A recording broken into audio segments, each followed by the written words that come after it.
நாங்க திரும்ப திரும்ப கேட்கறது இன்னைக்கு சட்டப்பேரவையில 2-3 முறை திராவிட முன்னேற்ற கழகத்தினுடைய அரசு நீட்டை எதிர்த்து தீர்மானம் கொண்டு வந்திருக்காங்க. ஒரு வெள்ளை அறிக்கை கொண்டு வரக்கு என்ன பிரச்சனை தான் நாங்க கேட்கிறோம். தீர்மானம் கொண்டு வரும் பொழுதே நீட்டுக்கு 10 ஆண்டுகள் முன்பு, நீட்டு வருவதற்கு 10 ஆண்டுகள் முன்பு எத்தனை பேரு அரசு மருத்துவக் கல்லூரிக்கு, தனியார் மருத்துவக் கல்லூரிக்கு போனாங்க, யாரு ஒரு டேட்டா. நீட்டு வந்த பிறகு எத்தனை பேர் போனாங்க. நீட் 2016 கிட்டத்தட்ட உங்களுக்கு வந்து 15-16 பாத்தீங்கன்னா 10 வருஷம் ஆயிடுச்சுங்க. இந்த 10 ஆண்டுகளுக்கான டேட்டா, இதுக்கு முன்பு 10 ஆண்டுகளுக்கான டேட்டா கொடுத்தா பிரச்சனை முடிஞ்சுதேனா?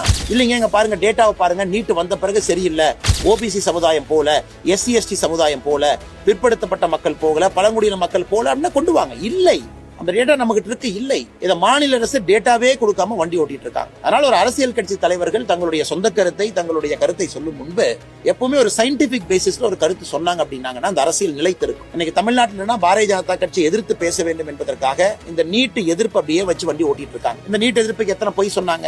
ஒரு கையெழுத்துல நீக்கிடுவோம், இப்படி நீக்கிறோம், அப்படி நீக்கிறோம். இந்தியால எல்லா இடத்திலும் இதுவரை நீட்டை ஏத்துக்கிட்டாங்க. இன்னைக்கு பாரதிய ஜனதா கட்சி எதிர்க்க வேண்டும் என்கின்ற ஒரே காரணத்திற்காக மம்தா பானர்ஜி நீட்டை எதிர்க்கிறாங்க. ஆனா மம்தா பானர்ஜி அவர்கள் 7 ஆண்டுகள நீட் எதிர்க்கலையே.